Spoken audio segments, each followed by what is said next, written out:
ville fantôme et Las Vegas, une ville qui dépasse l'entendement? Quel est le rapport, vous allez me dire? Eh bien c'est très simple, les deux villes sont nées approximativement à la même époque, mais ont connu un destin radicalement différent. Et ça ne tient pas à grand chose. Allez, on va découvrir tout ça ensemble.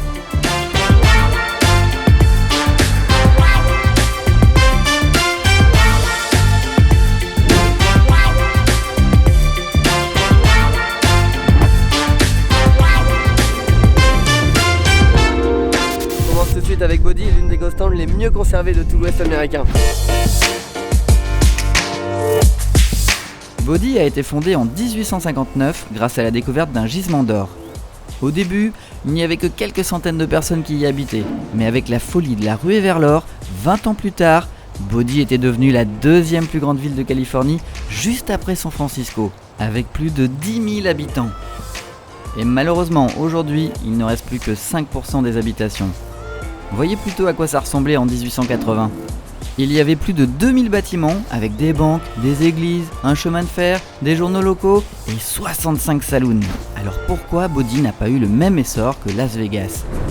20 ans plus tard, vers les années 1900-1905, l'or se faisait déjà très rare autour de la ville et la population était déjà redescendue à moins de 700 habitants.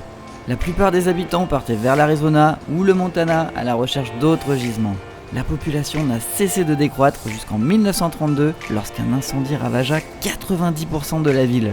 L'année suivante, il ne restait que 6 personnes à Body. Et en 1942, la ville était définitivement abandonnée. Et pour la petite anecdote, Body est aussi réputé pour connaître de nombreuses histoires paranormales. La plus connue concerne la maison de James Stewart Kane, qui était devenu l'homme le plus riche de la ville en 1880. Son entreprise avait tellement bien marché qu'il avait racheté les banques, la mine d'or et les chemins de fer. De nombreux témoignages rapportent des phénomènes très étranges qui proviennent de cette maison, comme le son d'une musique ou des bruits étranges dans une des chambres, des portes qui s'ouvrent ou se ferment toutes seules, ou même le visage d'une femme à une fenêtre du 2e étage.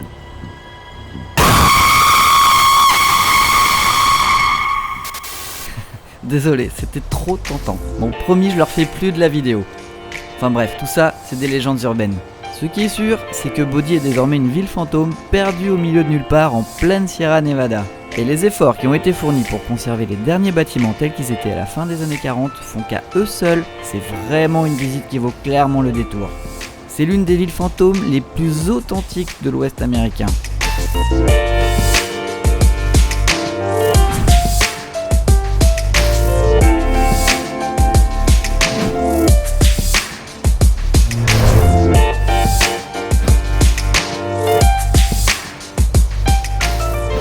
On reprend la route en direction de Las Vegas et forcément Death Valley est un passage obligatoire.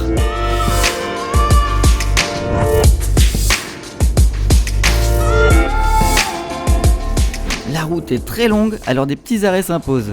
Ce serait vraiment une erreur de tracer directement à Vegas sans profiter un minimum de ces paysages de dingue.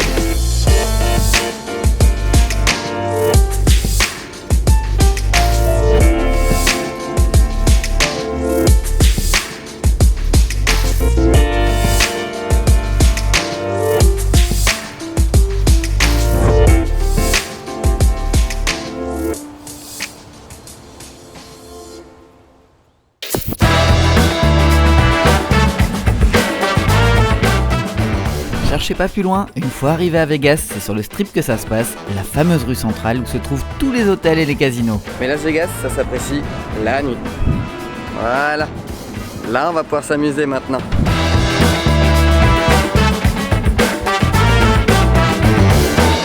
Mais revenons un peu en arrière sur les origines de la ville et notre comparaison avec Body. La fondation officielle de Las Vegas, en tant que village, date de 1905, mais les toutes premières implantations datent de 1829 grâce à la découverte de nombreuses sources d'eau dans le coin et surtout d'un emplacement stratégique entre Salt Lake City et Los Angeles. À la fin du 19e siècle, Las Vegas est d'ailleurs choisi comme point de passage pour la voie ferrée qui reliait la côte est des États-Unis à sa côte ouest. En 1895, voyez plutôt, on était bien loin de ce qu'est Las Vegas aujourd'hui. Et c'est grâce à cette ligne de chemin de fer, et uniquement grâce à elle, que Las Vegas n'a pas connu le même destin que les autres villes minières de l'époque, qui sont devenues d'ailleurs pour la plupart des villes fantômes, ou même complètement détruites. À l'époque, les mines d'or aux alentours sont la seule et unique raison de s'arrêter à Las Vegas.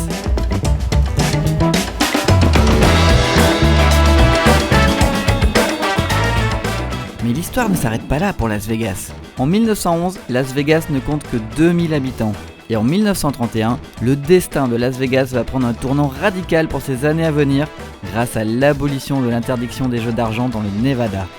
La ville a commencé à se doter de quelques petits casinos et en 1946, le premier hôtel casino voit le jour. C'est le célèbre Flamingo Hotel. La suite, on la connaît.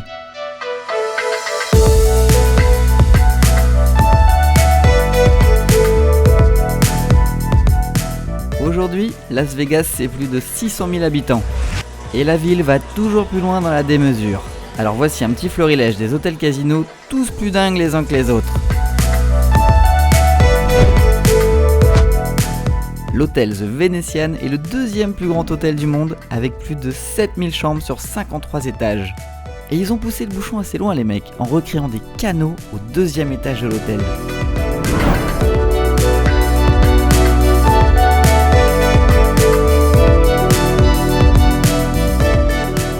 Pas très loin du Venetian, c'est le Caesars Palace avec un univers dédié à l'Empire romain.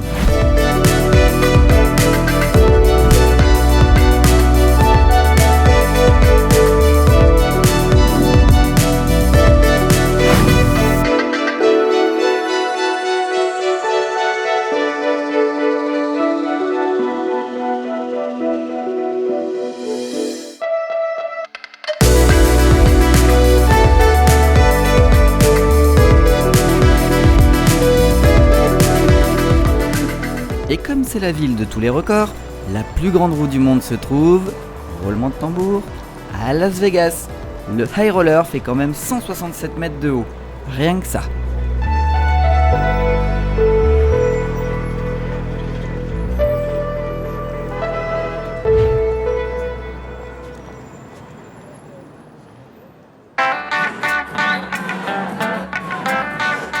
Avant l'apparition du célèbre strip, tout se passait autour de Fremont Street, autrement appelé Downtown Las Vegas. En fait, tous les films des années 60 à 90 que vous avez pu voir et qui se passaient en partie à Las Vegas font référence à ce quartier. Un des plus célèbres étant Chérie, j'ai agrandi le bébé.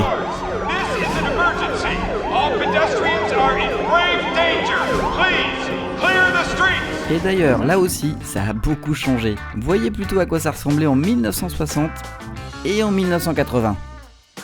Et si on remonte encore plus loin, en 1928, en lieu et place du Plaza Hotel actuellement, eh bien à cet emplacement, c'était la fameuse gare dont je vous ai parlé, celle qui reliait Salt Lake City et Los Angeles. Elle fut la première gare de Las Vegas et fut en service jusqu'en 1940. Tiens, d'ailleurs, pour certains d'entre vous, le Plaza Hotel, ça vous rappelle rien ? Mesdames, Messieurs, bienvenue au musée Biff Tannen, consacré aux premiers citoyens de Hill Valley.